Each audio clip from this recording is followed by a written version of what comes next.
जय भीम, जय शिवराय. तर आपण आता बघणार आहोत की हुक लूप कसं. तर आता खालून धागावर घ्यायचा, थोड्या सेंटरनं परत खाली घालायचा. बघा, त्यानंतर तिथून वर घ्यायचा आणि बघा कशी करत आहे मी. बरोबर त्या मध्येतून घ्यायचा आणि त्याला फासा द्यायचा. खूप सिंपल ट्रिक आहे, नक्की ट्राय करून बघा. कारण आपण हुक लूप का जे बनवायचं ना ते कपड्यालाही बनवू शकतो, पण कपडा खूप लूज होतो त्यानंतर. हे बघा, मी त्याला केलेलं देखील आहे, पण खाली करून तुम्हाला दाखवत आहे.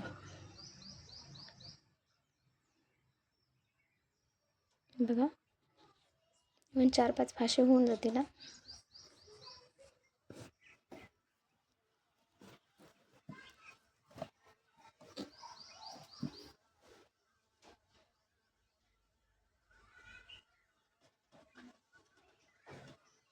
खूप फिनिशिंगने करा, म्हणजे फाशावर फासा आला पाहिजे, म्हणजे सोबत